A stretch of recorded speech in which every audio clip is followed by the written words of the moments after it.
I'm David Minnery and I represent Market Drayton West and I'm the portfolio member for finance. Well, finance covers pretty much every area of the council. Obviously I have overall responsibility for making sure that we don't overspend, for making sure that all the records are kept properly.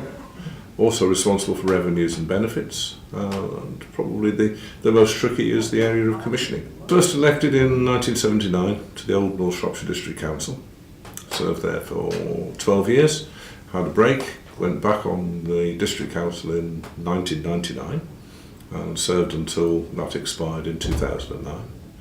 Was a county councillor from 2005 and then have been a unitary council since it was formed in 2009. Every day we'll start with checking emails because there's loads of those coming in all the time. Often it's then over to Shrewsbury here, Shire Hall, for meetings with the finance team or meetings with colleagues. This is outside of the normal scheduled cabinet meetings, of course. And probably on average I would think 2 or 3 days a week is spent doing that.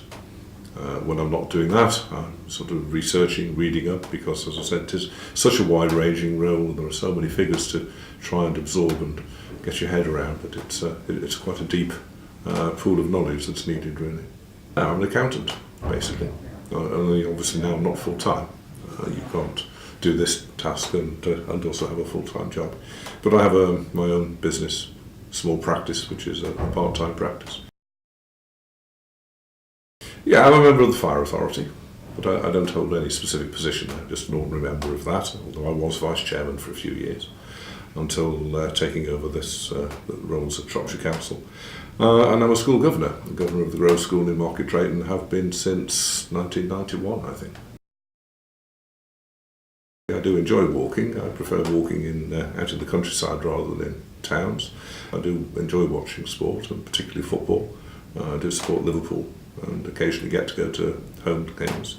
If I can't get to there, I will go to Shrewsbury Town as well, because I've supported them for many years too. Reading a little, and I like to travel. I used to have lunch with Prince Philip. Before I was heavily involved in the council, I worked for the Gymnastics Association as the General Secretary, and I was their representative on the Central Council for Physical Recreation, otherwise known as CCPR. And Prince Philip was the president at that time. And I got myself onto the executive committee of the CCPR. And he would preside at the AGM, and then the executive committee would have lunch with him at the completion of the AGM.